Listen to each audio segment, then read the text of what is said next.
Kain na po. Tuloy po kayo. Mami po ba ang order nila? Sa isang salitang iyon, tila hininga ng lalaki ay naputol. 17 taon bago niya muling narinig ang boses ng kanyang asawa. Nanginginig ang gabinti. Pilit niyang pinigil ang sarili at naupo sa isang sulok. Hindi niya mayangat ang kanyang ulo. Pakiramdam niya anumang oras ay tutulo na ang kanyang ngaluha. Ang lalaking nakasuot ng lumang damit panlakad at may suot na kupas na sombrero. Siya ay isang negosyanteng kumita ng bilyon-bilyong piso sa kalakalan ng construction materials sa gitnang silangan. Ngunit bakit siya nakpakita sa kanyang asawa sa gayong anyo? Dala-dala nga asawa ang isang mangkok na mami, ika-ika ang kanyang paglakad at ngumiti ito ng buong sigla. Kain na po kayo. Hindi niya nakilala ang lalaking 17 taon niyang naging asawa kahit nasa harapan na niya ito. Humigop ng sabaw ang lalaki at tahimik na umiyak. Bakit hindi siya nakilala ng sarili niyang asawa at bakit hindi niya kayang magpakilala at nagtatago bilang isang simpleng customer? Magandang araw. Ako po ang inyong tagapagkwento na naghahatid ng mga istoryang pumupukaw sa puso.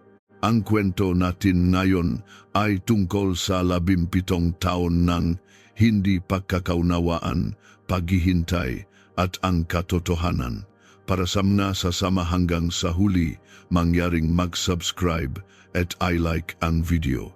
Ang inyong munting suporta ay malaking tulong sa paglikha ng mas magagandang kwento. Sa Naya Arifal area, isang lalaki ang tahimik na lumabas mula sa pulutong ng mga tao. Si Domingo Reyes, 55 taong gulang, isang matagumpay na negosyante sa gitnang silangan. Ngunit pinili niyang dumaan sa isang tahimik na pasilyo malayo sa mga reporter at kamera. Ayaw na ayaw niyang makilala ng publiko. Sa loob ng 17 taon, ganun na siya. Dumampi sa kanyang pisngi ang malamig na hangin ng airport lobby. Ito ang hangin ng Pilipinas. Ibang-iba sa mainit at tuyong hangin ng gitnang silangan, isang hangin na may dalang pananabik. Huminto sandali si Domingo at huminga ng malalim. 17 taon na pala. Hawak niya ang isang lukot na imbitasyon sa kasal. Paulo Reyes at Jasmine Cruz, ipinababatid ang kanilang pag-isang dibdib. Ito ang imbitasyon sa kasal ng kanyang anak na nakuha niya mula sa isang kakilala sa negosyo. Dahan-dahang hinaplos ni Domingo ang imbitasyon. Paulo, 29 ka na pala, isang batang nasa ika-6 na baitang lamang nang iwan niya ito. Isang batang mahigpit na humawak sa kanyang kamay at nagtanong, "Pa, babalik ka kaagad, di ba?" "Oo, anak, babalik ako agad. Makipon lang si Papa ng maraming pera." Iyon na ang kanilang huling pag-uusap. Hindi niya matunton ang kinaroroonan ng kanyang asawa gamit lamang ang imbitasyon. Tumawag si Domingo sa isang pribadong investigador sa Pilipinas. "Gusto kong malaman ang kinaroroonan na ni Paulo Reyes." Ilang araw dumating ang ulat. Ang ina ng subject ay nagpapatakbo ng isang kainan ng mami sa Baclaran. Ang pangalan ng tindahan ay Mami ni Elena. Nanginig ang kamay ni Domingo.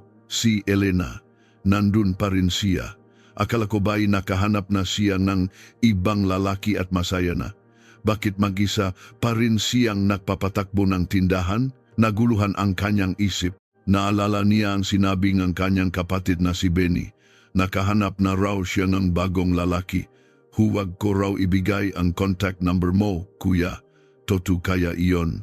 Inilagay ni Domingo ang imbitasyon sa kanyang bulsa at lumabas ng airport. Sumakay siya ng taxi at sinabi ang kanyang destinasyon.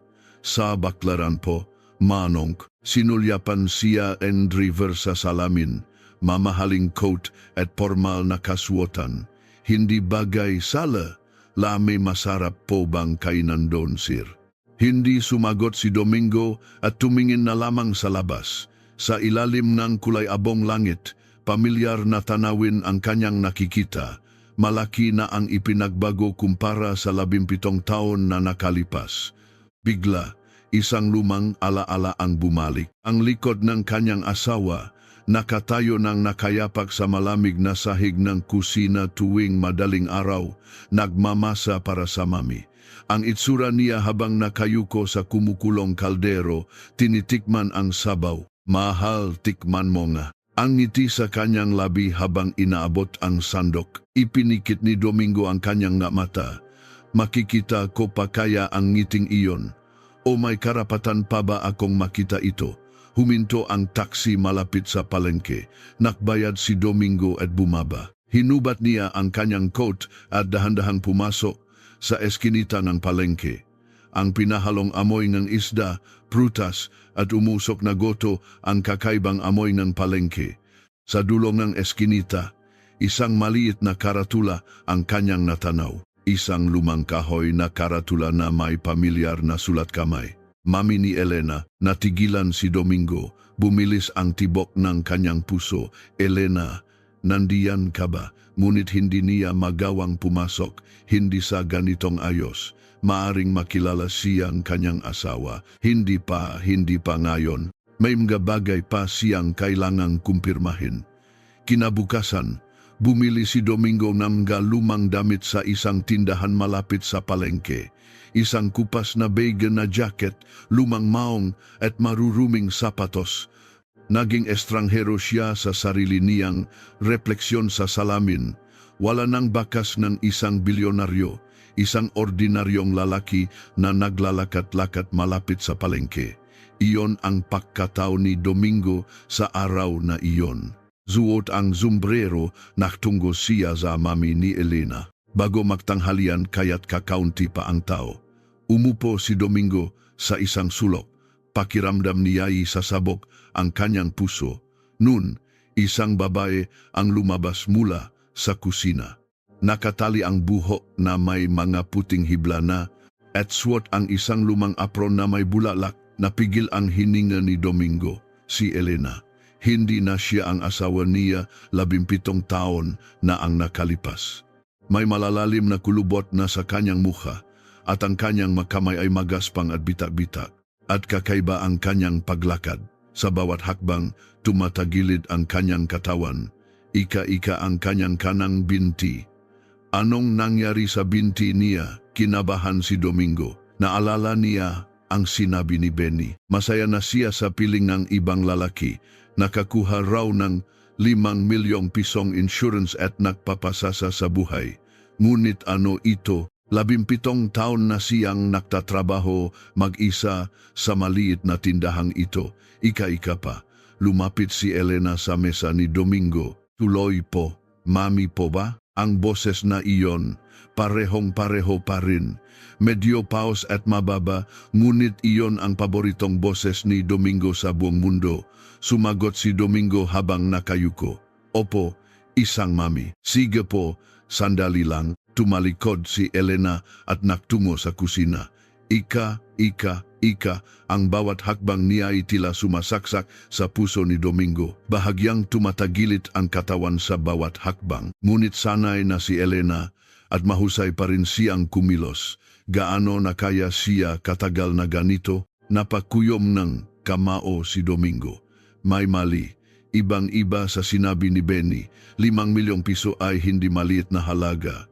Kung mayroon siyang ganong pera, wala siyang dahilan upang mamuhay ng ganito. Kahit man lang sana ipinagamot niya ang kanyang binti. Pero bakit sa loob ng 17 taon, siya ay ika-ika na nagluluto ng mami sa lumang tindahang ito? Dinala ni Elena ang mami. Umusok pa mula sa mainit na mangkok. Kain na po kayo.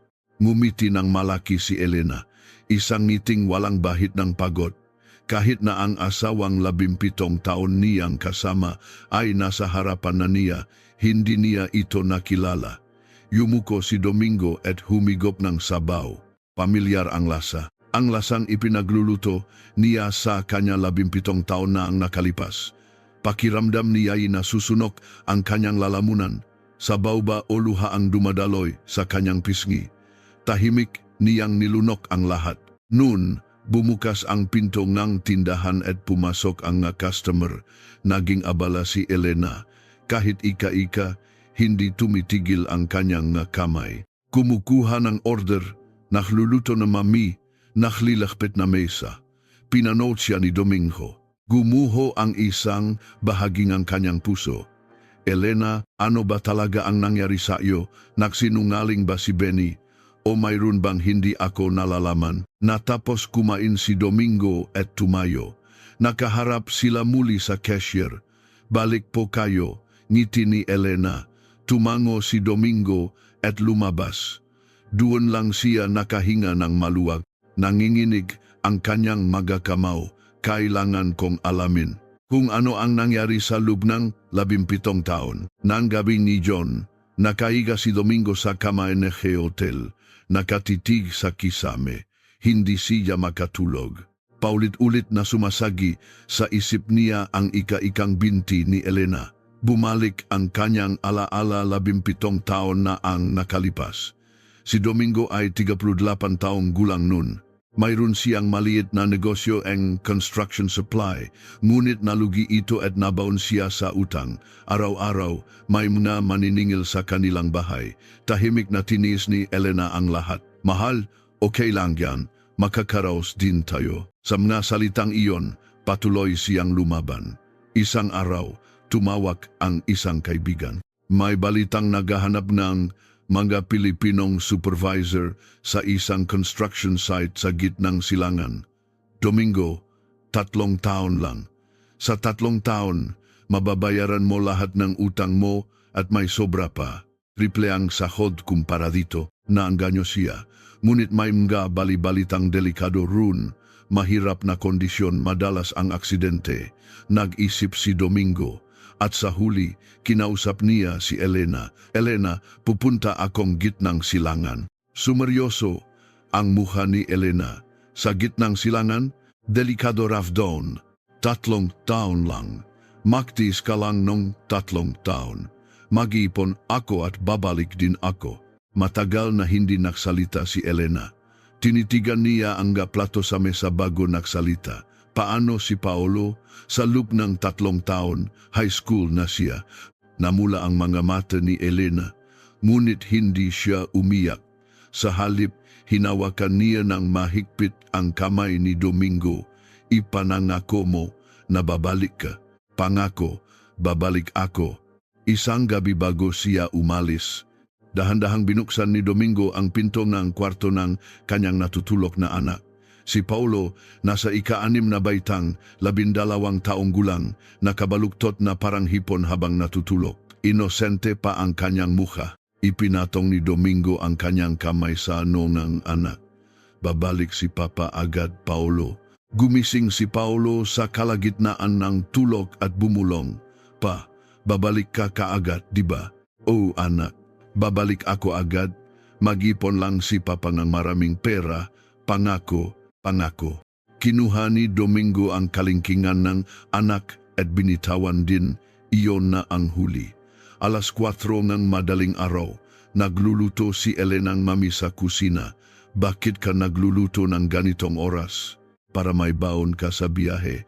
Ngumiti si Elena, ngunit alam ni Domingo na sa likod ng ngiting iyon ay nagpipigil siyang luha.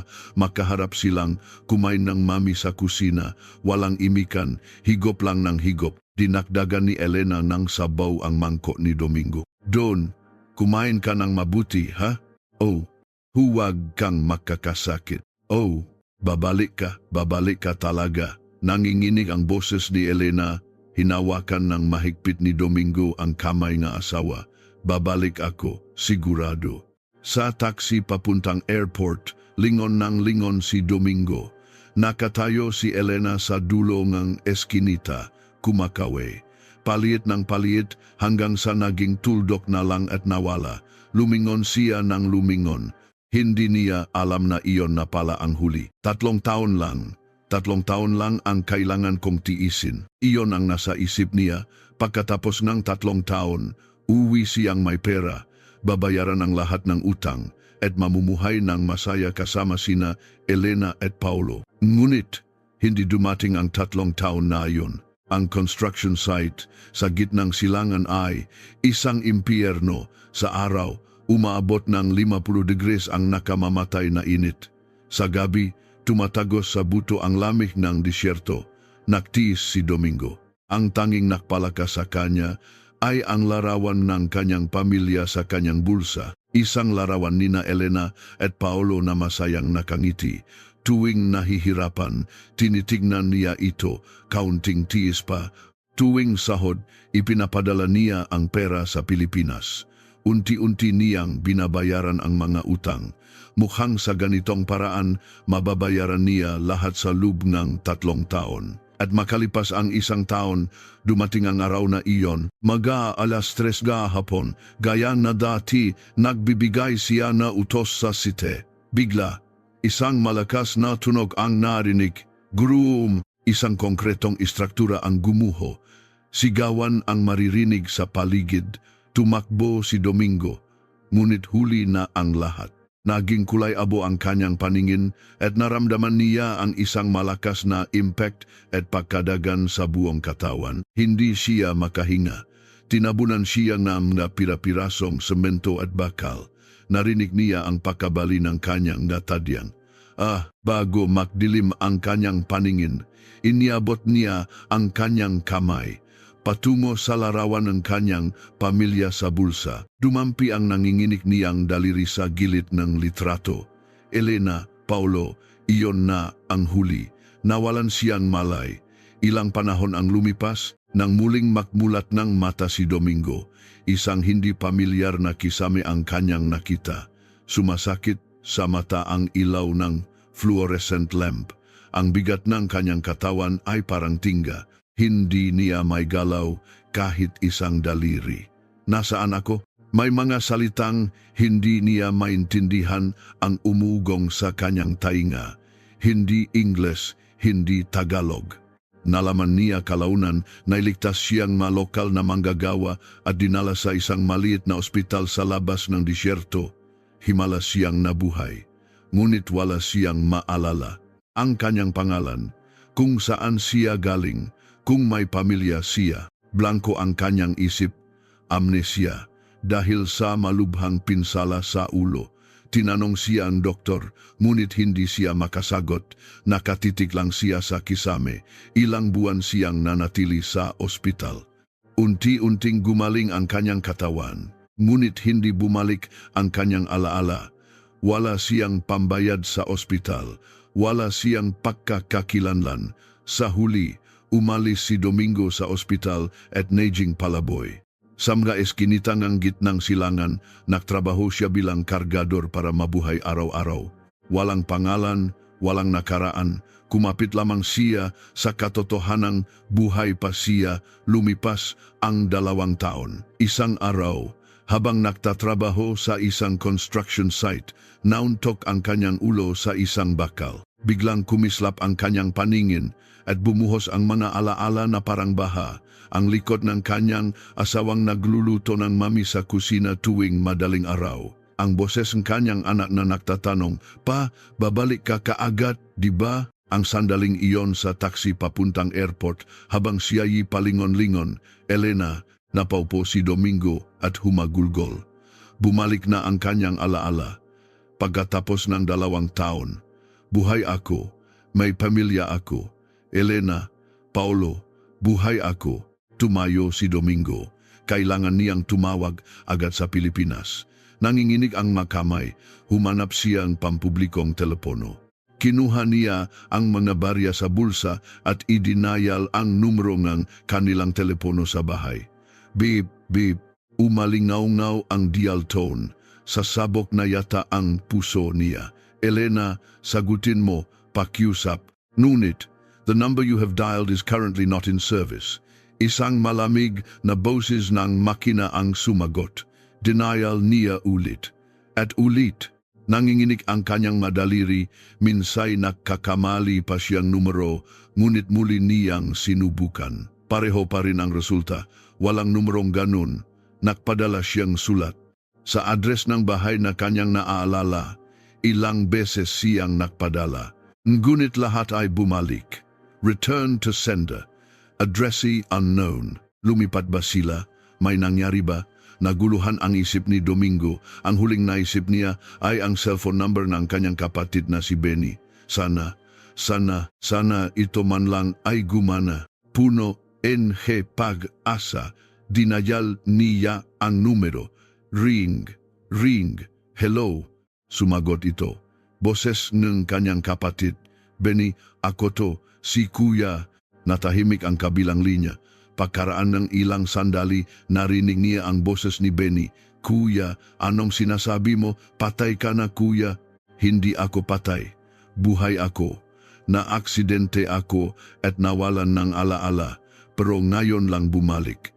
Nagmamadaling ipinaliwanag ni Domingo ang pagguho sa construction site, ang amnesia, ang 2 taon ng paglalakbay. Narinig niya ang buntong hininga ni Benny sa kabilang linya. Kuya, buhay ka nga talaga. Oo, buhay ako. Si Elena, si Paulo, bakit hindi gumagana ang telepono sa bahay? Muling katahimikan, nag-iba ang tono ng boses ni Benny. Kuya kasi, ano? May nangyari ba? Si Ate Elena, may iba ng lalaki. Naging blanco ang isip ni Domingo. Ano? Akala niya, patay ka na. Naghahanda na siyang mag-file na divorce. Sasama na raw siya sa bago niyang lalaki, huwag ko na raw ibigay ang contact number mo. Anong sinasabi mo? Si Elena? Kuya, sorry. Ayaw ko rin sanang maniwala. Pero si Ate Elena mismo ang nagsabi, gusto na raw niyang kalimutan ang nakaraan. Hindi makapagsalita si Domingo. Nanginginig ang kamay niyang hawak ang telepono. Si Elena, ang Elenang nagluluto ng mami tuwing madaling araw, ang Elenang kumakaway at umiyak sa airport, hindi totoo yan. Kuya, sorry. Huwag ka nang tumawag. Ayaw na ni ate. Naputol ang tawag. Napaupo si Domingo. Tila na blanco ang kanyang isip. Pinagtaksilan ako. Pagkatapos ng 2 taon ng paghihirap, ng pagtitiis para makabalik. Noon, hindi alam ni Domingo na nagsisinungaling si Benny. 1 buwan ang lumipas, muling tumawag si Benny. Kuya, ako to, may balak ka bang bumalik? Bakit? Anibersaryo ng kamatayan ni tatay. At saka, nakuha na ang insurance mo. Napatigil si Domingo. Insurance? Oh, 5 milyon. Nakuha na ni Ate Elena. 5 milyon. Hindi maliit na halaga. Sapat na iyon para mabayaran ang lahat ng utang at may sobra pa. Nakuha ni Elena. Oo, pro kuya, bumaba ang boses ni Benny. Alam mo ba kung anong mangyayari kapag bumalik ka ngayon? Ano? Babawiin ng insurance company ang pera. At dahil si Ate Elena ang kumuha, sa kanya sisingilin. Kapag hindi niya mabayaran, makakasuhan siya ng estafa. Napigil ang hininga ni Domingo.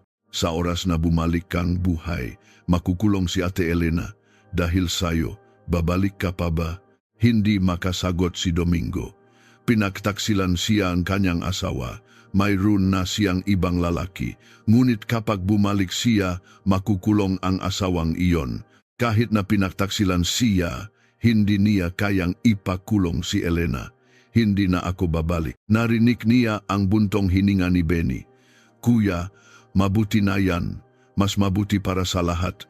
Magsimula ka na lang ulit diyan. Naputol ang tawag. Tumingala si Domingo sa langit. Sumisikat ang asul na langit ng gitnang silangan. O bagong simula, magsisimula ako ulit. Pinilit niyang palakasin ang kanyang loop. Nangalit ang kanyang nangipin sa galit at pagtataksil. Kalimutan si Elena. Kalimutan si Paulo. Hindi na kami makikita. Noon, hindi talaga alam ni Domingo na lahat ng iyon ay kasinungalingan. Bumalik sa kasalukuyan. 4 na araw nang bumibisita si Domingo sa mami ni Elena. Araw-araw tuwing tanghalian, order siyang mami, upo sa sulok at pakmamasdan si Elena. Ang ika-ikang binti, ang magaspang na kamay, ang lumang apron. Habang tumatagal, lalong lumalaki ang kanyang pagdududa. Ibang-iba sa sinabi ni Benny. Sabi niya masaya na sa ibang lalaki. Sabi niya may 5 milyon. Pero ano to? Nang araw na iyon, patapos na ang tanghalian. Biglang bumukas ang pinto ng tindahan, agad na yumuko si Domingo. Dalawang tao ang pumasok. Isang matandang babae na kulot ang puting buhok at kuba at isang lalaking nasa katanghaliang gulang na makintap ang buhok at bihis na bihis. Ang kanyang biyenan na si Aling Lourdes at ang kapatid niyang si Benny. Kumirot ang puso ni Domingo. Anong ginagawang gagong yan dito? Nilapitan ni Lourdes si Elena. Sumimangot si Elena. Inay, bakit na naman po? Biglang sinunggaban ni Lourdes ang kwelyo ni Elena. Hayop ka, nasaan yung 2 milyong tinago mo? 12 taon mo nang itinatago at gusto mong solohin. Napachisiw si Domingo. 2 milyon? Hindi 5 milyon? Nanginginig na sumagot si Elena. Inay, wala po talaga akong natanggap kahit isang kusing. Manahimik ka.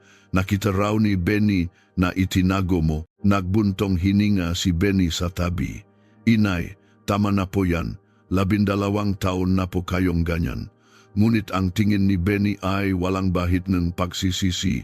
Tila nakangisi pa ito, yumuko si Elena. Inay, hindi ko po talaga nakita ang perang yon. Sinungaling, kung hindi ikaw, sino? 5 milyon ang insurance ni Domingo, pero 3 milyon lang ang ibinigay mo. Nasaan ang 2 milyon? Mabilis na nag-isip si Domingo. Sandali, may mali. Alam ni Lourdes na 5 milyon ang insurance at sinabi niyang 3 milyon lang ang natanggap niya. Ang 2 milyon ay itinago raw ni Elena.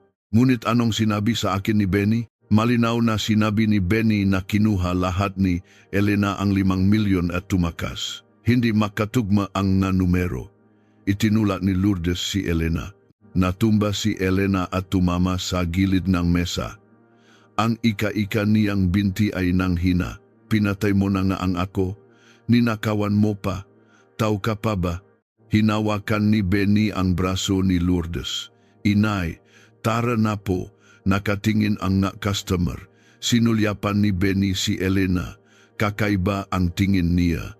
Walang awa. Tila nag-enjoy pa. Pagkalis ni na Lourdes at Benny, matagal na nanatili si Elena sa kinatatayuan niya. Nanginginig na inayos ang kwelyo. At parang walang nangyari, bumalik siya sa kusina. Ika, pinanot ni Domingo ang kanyang likod. Nanginginig ang kanyang magakamao. May mali, siguradong may mali. Ang sinabi ni Benny sa akin. Ang sinabi ni Lourdes kay Elena. Hindi magikatugma ang numero. May naksisinungaling. Lumabas si Domingo sa tindahan at sumandal sa pader. Sinuntok niya ang pader. Pa, si Benny, may tinatago ang gagong yon. Pagkalis ni na Lourdes at Benny, bumalot ang nakakabinging katahimikan sa loob ng tindahan. Ilang customer ang nagbulungan at umalis. Lagi na lang ganyan sa bahay na yan, kawawa naman yung babae. Nakunwari si Elena walang naririnig at nagligpit ng mesa. Nanginginig ang kanyang makamay. Ang leg niya ay mainit pa rin mula sa pagkakasakal. Habang inaangat ang magplato, nadulas ito sa kanyang kamay. Ting, nabasag ang plato sa sahig. Tulala niyang tinitigan ang mga basag na piraso. Lumuhod siya para pulutin, ngunit nanginginig ang kanyang mga kamay at laging nahuhulog. Biglang bumukas ang pinto. Ang anak niyang si Paulo. Tumatakbong pumasok at inalalayan si Elena. Ayos lang po kayo. Dumating na naman ba si Lola? Umiling si Elena. Hindi, anak. Okay lang ako. Anong okay? Tingnan niyo po ang kamay niyo. Hinawakan ni Paulo ang kamay ni Elena. May dugo, nasugatan yata sa basag na plato. Noon lang naramdaman ni Elena ang sakit. Kinuha ni Paulo ang first aid kit at ginamot ang kamay ng ina. Paano na lang kung laging ganito? Sabi ko naman sa inyo tawagan niyo ako kapag nandito si Lola. Okay lang Paulo, nahihirapan din lang ang lola mo. Nahihirapan? 12 taon na siyang ganyan. Na kayo raw ang nagnakaw pera. Kalokohan. Ganyan ba kayong klaseng tao Tumaas ang boses ni Paulo. Hinawakan ng mahigpit ni Elena ang kamay ng Paulo, lola mo pa rin yan. Huwag kang ganyan sa kanya. Kayo bakit lagi na lang kayong naktitiis? Tumayo si Paolo, hindi ko na rin kaya to. Sa susunod na gawin niya ulit to, hindi na ako mananahimik. Padabog na lumabas si Paolo. Blag, umalingaw-ngaw ang paksara ng pinto. Naiwan si Elena mag-isa, nakaupo sa gitna ng gabasag na piraso, tinitigan ang kamay na may benda. Dumaloy ang luha sa kanyang pisngi. Tahimik, hindi siya umiyak ng malakas. 17 taon na siyang ganun. Nangako siyang hindi iiyak sa harap ng anak. Sa harap lamang ng larawan ng kanyang asawa siya lihim na umiyak. Pinunasan ni Elena ang luha gamit ang apron. Dahan-dahan siyang tumayo. Hila-hila ang ika-ikang binti. Pumasok siya sa kusina dahil may darating pang customer. Dahil hindi pwedeng lumamig ang sabaw. Ganon ang buhay ni Elena. Araw-araw sa loob ng 12 taon. Mag-isa. Sa labas ng tindahan, nasaksihan lahat ni Domingo. Nakakuyom ang kamao, nakasandal sa pader. Nakita niya ang paglabas ng anak. Nakita niya ang paggiyak ni Elena. At nakita niya itong muling tumayo at pumasok sa kusina. Tumulo ang luha sa mga mata ni Domingo. Elena, gaano ka nahirapan? Ganyan ka pala nabuhay sa loob ng 12 taon. Laging sinasakal ng biyenan. Pinakbibintangang magnanakaw, pinalaki ang anak mag-isa habang ika-ika ang binti. Sinuntok ni Domingo ang pader. Nagasgas ang kanyang kamao, ngunit hindi niya naramdaman ang sakit. Mas masakit ang puso niya, si Benny, ang gago. Muling nag-init ang kanyang ulo. Anong sinabi niya sa akin? Na may ibang lalaki si Elena, na tinakbo ang insurance? Lahat kasinungalingan, lahat. Nagnalit ang mangipin ni Domingo. Ilalabas ko ang totoo kung ano ang nangyari sa loob ng 17 taon. Bumalik ang panahon, 14 na taon ang nakalipas. Nakaupo si Benny sa kanyang opisina, hawak ang ulo. 3 milyon ang utang niya sa negosyo. Buwan-buwan, 100,000 ang interes. Araw-araw, 12 ng tawag mula sa mga pinakakautangan. Mr. Benny Reyes, kapag hindi ka nakabayad ngayong linggo, idedamanda ka na namin. Opo, konting panahon pa po. Nanginginig ang kamay niya tuwing ibababa ang telepono. Ito na ang katapusan. Malapit na siyang mabangkarote. Nun, isang hindi pamilyar na numero ang tumawag. Hello? Isang pamilyar na boses ang narinig niya. Benny, ako to, si Kuya. Tila huminto ang puso ni Benny. Kuya, buhay ka? Buhay ako. Na-aksidente ako at nawalan ng alaala, pero ngayon lang bumalik. Buhay si Kuya. Mabilis na nag-isip si Benny. Kung buhay si Kuya, anong mangyayari? Ang insurance. Makukuha lang ang insurance kung patay siya. Kung babalik siyang buhay, kailangan isauli ang insurance. Ang prang gagamitin ko sa ng pambayad ng utang. Hindi. Dapat patay si Kuya. Agad na nagdesisyon si Benny. Kuya, pro si Ate Elena. Si Elena, anong nangyari sa kanya? Si Ate Elena. May iba ng lalaki. Natahimik ang kabilang linya. Ano? Akala niya patay ka na kaya nakahanap na siya ng iba. Nagahanda na siyang mag-file ng divorce. Huwag ko na ro ibigay ang contact number mo. Narinig ni Benny ang hirap na pahinga ng kapatid. Patuloy siyang naksinungaling. Mahirap man, huwag ka nang tumawag kuya. Ayaw na ni ate. Naputol ang tawag. Ibinalik ni Benny ang telepono at bumuntong hininga. Sige, nakakuha ako ng oras. 2 taon ang lumipas. Lumabas ang 5 milyong pisong insurance. Pagkatapos ideklarang patay si Domingo. Pinuntahan ni Benny ang kanyang ina, si Lourdes. Inay, lumabas na po ang insurance. Talaga, magkano? 5 milyon po. Pero, yumuko si Benny, 3 milyon lang po ang ibinigay ni Ate Elena. Ang 2 milyon daw po ay sa kanya na. Nagdilim ang paningin ni Lourdes. Ano? Ang babaeng yon, pinigilan ko po. Inay, pero ayaw makinig. Pinahirapan din daw niya, kaya karapatan niya. Ang babaeng yon. Balif na siya, lihim na napangiti si Benny. Sa 3 milyon, mababayaran niya ang utang niya. Ang 2 milyon, sasabihin niyang itinago ni Elena. Habang buhay na kamumuhian ng ina si Elena, maniniwala ang kapatid niyang pinagtaksilan siya. At si Elena, akala niya'y patay na ang asawa. Perpekto. Nang gabing iyon, sinabi ni Benny sa ina, "Inay, kailangan nating paalisin si Ate Elena. Paano natin patitirahin dito ang isang magnanakaw?" Nangalit ang mangipin ni Lourdes. "Tama ka, dapat siyang paalisin agad." Ilang araw ang lumipas, pinalayas ni Lourdes si Elena. Nagmakaawa si Elena. "Inay, hindi po ako nagnakaw. Wala po akong natanggap kahit piso." "Manahimik ka," nakita ni Benny. "Umalis ka." Nun, hinila ni Lourdes ang braso ng 17 taong gulang na si Paulo. "Ako ang mag-aalaga sa batang to. Ikaw, lumayas ka." Niyakap ni Elena ang anak. "Hindi pwede. Anak ko si Paulo." Nakaroon ng pag-aagawan. Itinulak ni Lourdes si Elena. Yakap-yakap ni Elena ang anak. Gumulong sila pababa sa hagdanan. Isang malakas na tunog ang narinig mula sa kanyang bukong-bukong. Sumigaw si Paulo. "Mama!" Nagtiimbagang si Elena at tumayo. Hila-hila ang nabaling bukong-bukong, hinawakan niya ang kamay ng anak. "Tara na, Paulo. Sama ka kay mama." Walang-wala sila, walang kahit isang kusing. Mula noon, hindi na nagpunta sa ospital si Elena. Mas mahalaga ang tuition fee ng anak. "Ma, magpa-ospital na po kayo." "Okay lang ako. Mas mahalaga ang pag-aral mo." Hindi gumaling ng maayos ang buto.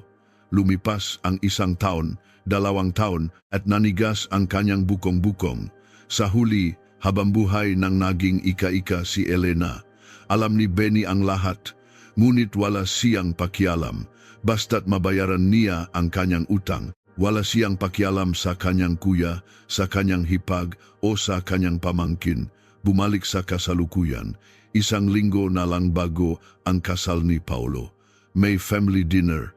Isang formal na pagtatagpo ng 2 pamilya sa isang restaurant malapit sa venue.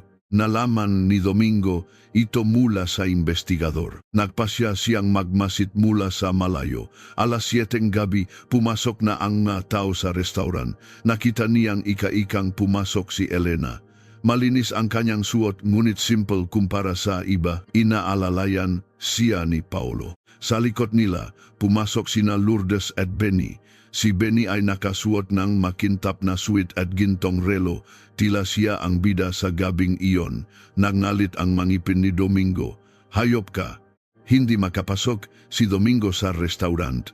Sa halip, umupo siya sa isang coffee shop sa tapat. Mula sa salamin, tanaw niya ang entrance ng restaurant. 1 oras ang lumipas, lumabas si Benny. Tila may kausap sa telepono. Naglakad siya papunta sa isang eskinita habang nakikipag-usap. Agad na tumayo si Domingo. Lumabas siya ng coffee shop at tahimik na sinundan si Benny. Narinig niya ang boses ni Benny. "Oh, ako to.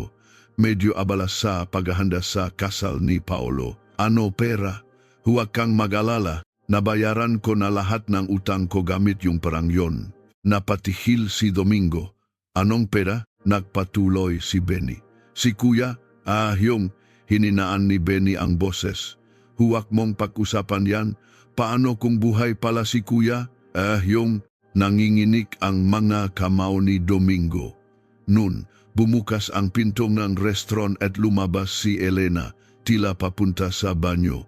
Naglakad siya sa pasilyo patungo sa eskinita. At narinig niya ang boses ni Benny kaya siya napahinto. Hindi alam ni Benny na nandiyan si Elena at patuloy siyang nakikipag-usap. "Kaya ang sinabi ko nun kay Kuya." Sumimangot si Elena. "Kuya? Sinong Kuya?" Nagulat si Benny at lumingon. Ate Elena." Nanginginig ang boses ni Elena. "Sinabi mo bang Kuya?" "Sino?" Namutla si Benny. Hindi po ate. Ibang Kuya po. Kuyang kaibigan ko." "Kuya na kaibigan mo?" "Opo, kaibigan ko po." "Wala po yon." Nagmamadaling ibinaba ni Benny ang telepono at pumasok sa restaurant. Naiwan si Elena, namumutla. Buhay si kuya. Imposible. Patay na si Domingo. 17 taon na. Pero bakit? Bakit ganun ang sinabi ni Benny? Nanginginig ang nabinti. Nakpunta si Elena sa banyo. Estranghero sa kanya ang sariling mukha sa salamin, samantala sa isang sulok ng eskinita, narinig lahat ni Domingo. Ang usapan ni Benny, ang tanong ni Elena, ang pagkataranta ni Benny. May tinatago ang gagong yan. Hindi lang tinatago. Alam niya ang lahat mula pa sa simula. Nanlamig ang tingin ni Domingo. Kailangan kong ebidensya. Kailangang manggaling mismo sa bibig niya. Mula noon, sinimulan ni Domingo ang pagspy kay Benny. Isang linggo niyang inaral ang bawat kilos nito. Nalaman niyang may paborito itong bar na pinupuntahan tuwing Biyernes ng gabi. Biyernes na gabi, naunang dumating si Domingo sa bar. Umupo siya sa sulok, suot ang sombrero. Mga alas 9, dumating si Benny kasama ang dalawang kaibigan. Sa tabi mismo, NG mesa ni Domingo. Uminom sila ng uminom. Lumakas ang boses ni Benny. Alam nyo, noon gumawa ako ng isang napakagandang desisyon. Yung kuya ko, yung namatay sa abroad. Pero alam nyo ba, hindi siya patay. Ano? Buhay? Buhay siya. 17 taon na. Pinindot ni Domingo ang record button sa kanyang smartphone. Tumawag siya sa akin, buhay daw siya. Di ba may utang akong 3 milyon nun? Gagamitin ko sana yung insurance niya, pero kung babalik siya, kailangan kong isauli. Napangisi si Benny, kaya alam nyo ba sinabi ko sa kanya, na nambabay raw si Ate Elena, na may iba ng lalaki, huwag na raw siyang tumawag. Gago ka pala. Hindi lang yon, nung lumabas ang insurance, tinawagan ko siya. Sabi ko, kapag bumalik siya, makukulong si Ate Elena kasi sisingilin yung insurance sa kanya. Hulaan niyo, sinabi niya, hindi na raw siya babalik. Hindi niya raw kayang ipakulong si Ate Elena. Tumawa ng malakas si Benny. Sa nanay ko naman, sinabi ko, 5 milyon ang insurance, pero 2 milyon itinago ni Ate Elena. Pero ang totoo, hininaan ni Benny ang boses. Lahat ng 5 milyon, ako ang kumuha. Walang natanggap si Ate Elena kahit piso. Hayop ka talaga, hayop na kung hayop.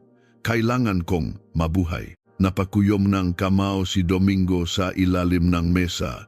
Bumaon ang kanyang nakuko sa palad. 17 taon akong naniwala sa kasinungalingang yan. Akala ko pinagtaksilan ako ni Elena. Pero lahat pala kasinungalingan. Walang natanggap na pera. Ika-ika ang binti, mag-isang naktiis ng 17 taon. Tumulo ang luhasam na mata ni Domingo. Pumunta si Benny sa banyo.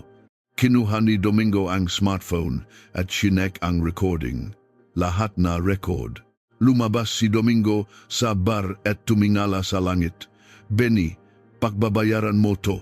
Sa araw kasal ni Paulo, sa harap ng lahat. Kinabukasan, dinala ni Domingo ang recording sa presinto. Gusto ko po siyang kasuhan ng estafa at pagnanakaw. Pinakinggan ng investigador ang recording. Malinaw po ang ebidensya. Arestuhin na po namin siya agad. Huwag po, sa araw pong kasal ng anak ko, nandun po lahat ng testigo. Tumango ang pulis. Sige po, ilang araw ang lumipas. Bumalik si Domingo sa mami ni Elena. Patapos na ang tanghalian. Kakaunti na ang tao. Habang kumakain si Domingo sa sulok, pumasok si Paolo. Ma, nandito na po ako. O Paulo, kumain ka na ba? Hindi pa po. Dito na lang po ako kakain. Umupo si Paulo sa tabi ni Domingo. Inabot ni Elena ang mami. Lagi po kayong napapadalaw, no? Ganun po ba kasarap ang mami namin? Bahagyang iniangat ni Domingo ang ulo. Opo, ang lasa kasi, parang lasa ng luto ng isang taong dati kong kilala. Ngumiti si Elena at bumalik sa kusina. Tinitigan ni Paolo si Domingo. Manong, parang araw-araw po kayo rito. No, suki po kayo. Parang ganun na nga. Masarap talaga ang mami ang ginanay mo. Pero sigurado pagod na siya, mag-isa lang. Maingat na naktanong si Domingo. Paano nga pala nangyarian sa binting nanay mo? Lumungkot ang mukha ni Paulo. Nung 17 po ako, nung pinalayas kami sa bahaing lola ko, huminto si Paulo. Hinawakan po ako ni lola, pero pinrotektahan ako ni mama, kaya nahulog siya sa hagdanan. Napigil ang hininga ni Domingo. Pagkatapos nun, ayaw na niyang makpa-ospital. Mas mahalaga raw ang tuition ko, kaya pagka-graduate ko, nagtrabaho agad ako. Napangitingang mapait si Paulo. Pero huli na po, hindi na gumaling ng maayos ang buto niya. Hindi makapagsalita si Domingo. Nabarahan ang kanyang lalamunan. Nagpatuloy si Paulo. Kung buhay lang sana si Papa, hindi sana ganito nahirapan si Mama. Ang papa mo? Opo. Nung elementary po ako, naaksidente siya sa abroad at namatay. Namula ang mga mata ni Domingo. Anong klaseng tao ang papa mo? Nag-isip si Paulo. Hindi ko na po masyadong matandaan. Pero laging sinasabi ni Mama, mabuti raw siyang tao. Umalis siya para sa pamilya. Kinuha ni Paulo ang isang lumang litrato mula sa kanyang pitaka. Ito po ang huling litrato namin ni Papa. Lagi ko pong daladala. Tinitigan ni Domingo ang litrato. Ang sarili niya 17 taon na ang nakalipas, nakangiti. Nakasakay sa balikat niya ang batang si Paulo. Tumalikod si Domingo. Malapit nang tumulo ang kanyang luha. Ito ang anak ko. 17 taon na lumaking walang ama, habang buhay na daladala ang bigat ng pagkakasugat ng ina. Tumayo si Domingo. Salamat sa pagkain, nagbayad siya at lumabas. Matagal siyang nakatayo sa eskinita. Napakuyom siyang kamao. Paulo, si Papa to. Malapit nang matapos ang lahat. Sa araw ng kasal mo, ilalabas ko ang lahat. Araw ng kasal ni Paulo, maliwalas ang langit. Nagtipon ang magbisita sa harap ng simbahan. Suot ni Elena ang bagong damit, nakatayo sa tabi nga. Masakit ang kanyang ika-ikang binti, ngunit ngayon hindi niya ito ipapahalata. Ma, okay lang po kayo. Okay lang ako. Araw mo to. Ngumiti ng malaki si Paulo. Lumabas si Jasmine mula sa bridal car. Suot ang kanyang wedding dress. Umupo na ang napamilya.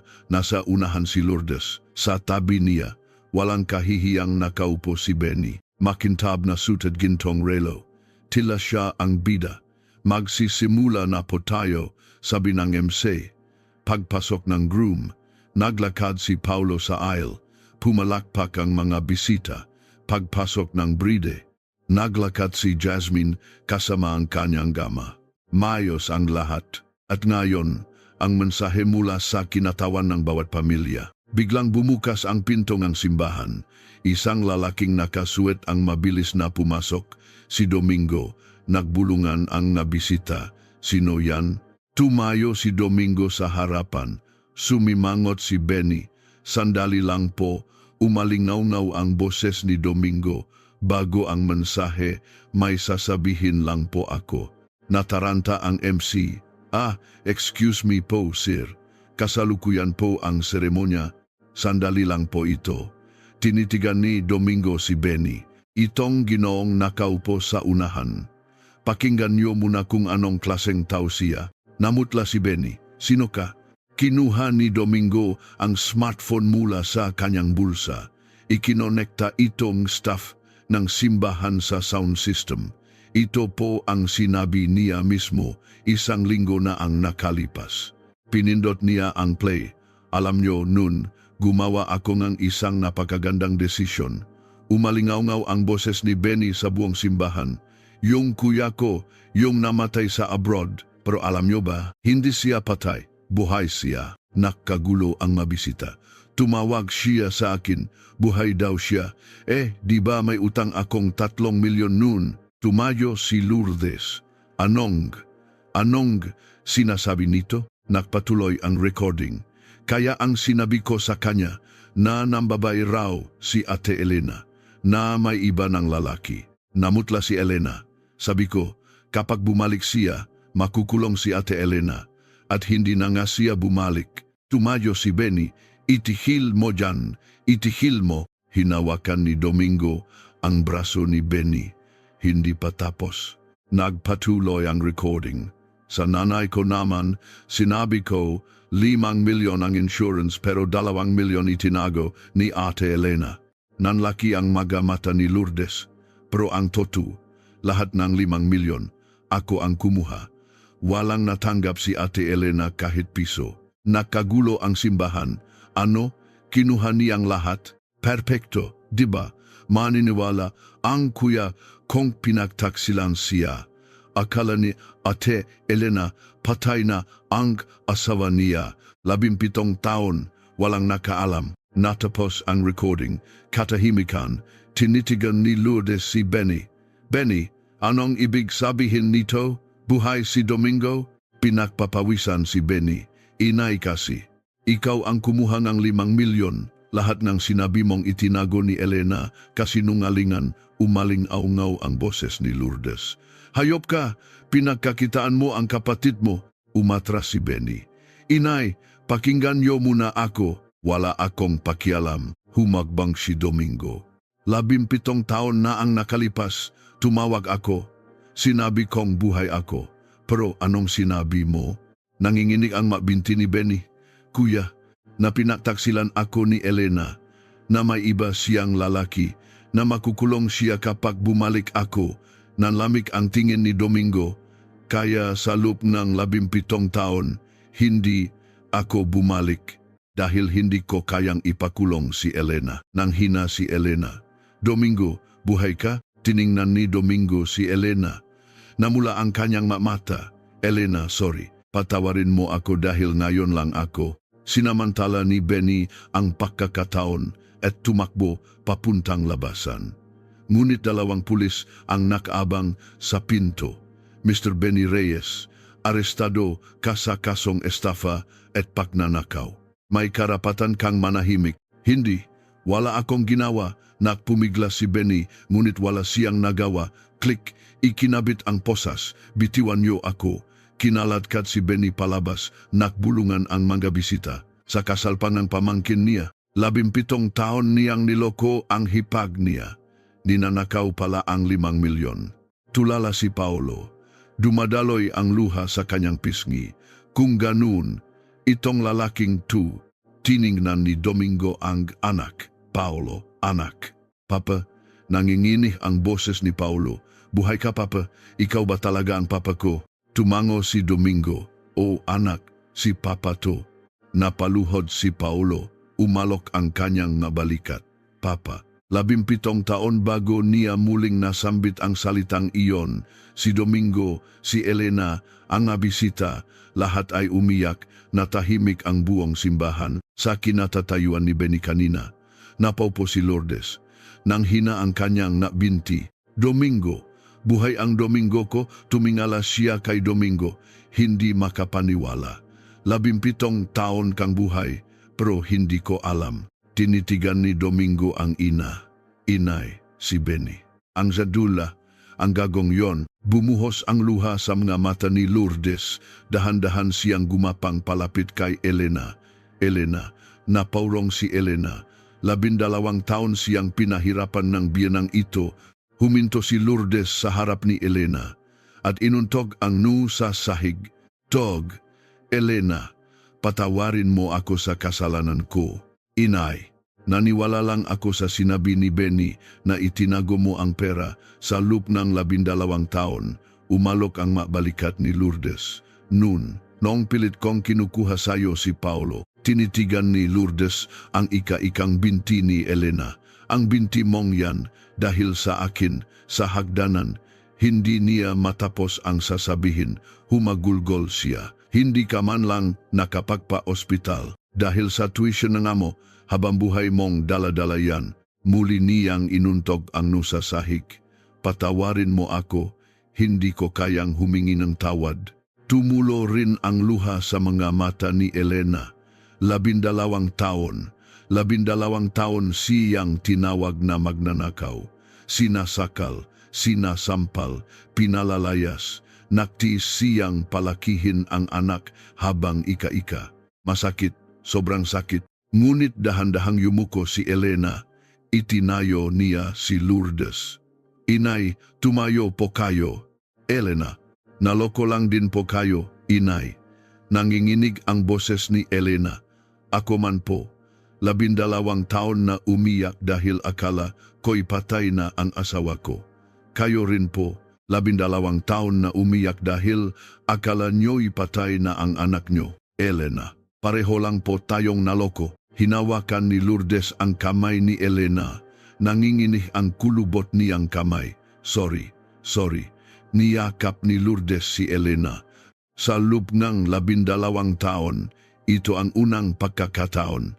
Niyakap ng biyenan ang manugang. Pareho silang umiyak. Umiyak ng malakas. Pati ang mabisita ay nagpunas ng luha. Hinawakan ni Jasmine ang kamay ni Paolo. Umiyak pa rin si Paolo. Pinanood ni Domingo ang lahat. Pagkatapos ng 17 taon, ito ang kanyang pamilya. Punong sugat, ngunit pamilya pa rin. Ilang sandali, itinuloy ang seremonya. Naging mag-asawa sina Paolo at Jasmine. Sa oras ng mensahe, tumayo si Domingo sa harap. Paolo, anak, 17 taon akong huli. Patawarin mo si Papa. Tumulo ang luha sa mga mata ni Paolo.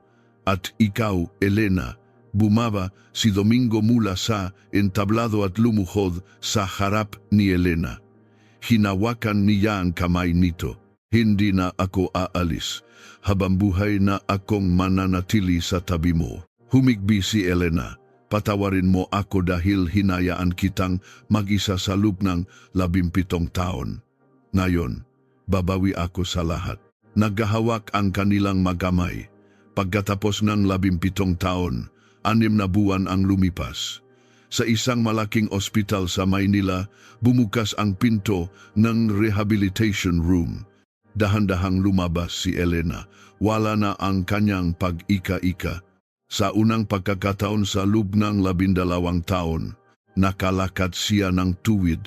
Elena, tumakbo si Domingo. Kamusta? Masakit pa ba? Hindi na masakit. Ngumiti si Elena. Totu, hindi na masakit. Niyakap siya ng mahigpit ni Domingo sa isang mamahaling kondominium na tanaw ang siyudad. Bumuhos ang sikat ng araw sa malawak na sala. Tumingin si Elena sa labas at ngumiti. Parang panaginip pa rin. Ang alin? Itong tsondo? Itong tanawin? O ang katotohanang nasa tabi mo ako? Niyakap ni Domingo ang balikat ni Elena. Masasanay ka rin. Habang buhay na tayong makasama, isinara na nila ang tindahan ng mami sa Baklaran. Ang tindahang nakalaga kay Elena sa loob ng 17 taon. Sa huling araw, hinaplos ni Elena ang karatula. Salamat dahil sa'yo, nakayanan ko. Ngayon, ang karatulang iyon ay nakasabit sa isang sulok ng kanilang sala. Mami ni Elena, isang alaala. Gabi, naktipon ang pamilya sa malawak na sala. Si Domingo, Elena, Paolo, Jasmine at si Lourdes, nanlaki ang magamata ni Paolo. Papa, sa inyo po itong tsondo? Oh, ang unit sa baba para sa inyo, ang sa taas para sa amin, para makakasama tayo sa isang building. Gusto kong bumawi sa 17 taon na nawala ako, Papa. Si Lourdes naman ay komportableng naninirahan sa isang nursing home na kinuha ni Domingo. Ngayon, kasama siya para sa family dinner. Inay, dito po kayo maupo. Inalalayan ni Elena si Lourdes. May namumuong luha sa mga mata ni Lourdes. May balita sa TV. Hinatulang makulong ng 7 taon si Benny Reyes dahil sa kasong estafa at pagnanakaw. Inutusan din siyang isauli ang buong 5 milyong piso. Pinatay ni Paolo ang TV. Huwag na po nating pag-usapan ang taong yon. Tumango silang lahat. Lumabas si Elena mula sa kusina, dala ang isang malaking mangkok ng mami. Gamit ang tuwid ng mga binti, walang ika-ika. O heto, ako mismo ang nagluto. Ngumiti si Domingo. Nagsara na ang tindahan, pero mami pa rin. Nagsara man ang tindahan, hindi nagsara ang husay ko sa pagluluto. Ngumisi si Elena. Ngayon, para na lang sa pamilya ko ako nagluluto. Iyon pala ang pinakamasarap sa pakiramdam. Humigop ng sabaw si Domingo. Ito ang lasang 17 taon kong hinanap-hanap. Hinaplos ni Jasmine ang kanyang tiyan. Mama Elena, pwede po bang magpaturo? Gusto ko rin pong ipagluto ang magiging anak namin balang araw. Anak? Nanlaki ang mga mata ni Elena. Jasmine, ibig mong sabihin? Tumango si Jasmine. Opo, 3 buwan na po. Diyos ko, magkakaapo na ako. Pumalakpak si Elena. Ngumiti si Domingo. Sa unang pagkakataon sa loob ng 17 taon, isang tunay na ngiti. Lulubog na ang araw sa labas. Kumalat ang pulang kulay sa kalangitan.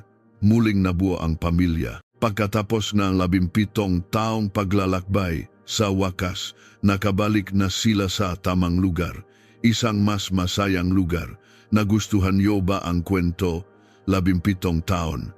Isang kasinungalingan ang sumira sa isang pamilya. Ngunit sa huli, lumabas din ang katotohanan, hindi na sayang ang paghihintay. At ang tunay na kaligayahan, kahit huli, ay dumating din. Kung mayroon kayong katulad na karanasan, ay share nyo naman sa comments. Maraming salamat sa pakikinig. Kung hindi pa kayo nakasubscribe, mangyaring mag-subscribe at i-like ang video. I-on din ang notification bell para kayo ang unang makapanood ng mga bagong kwento hanggang sa susunod na kwento.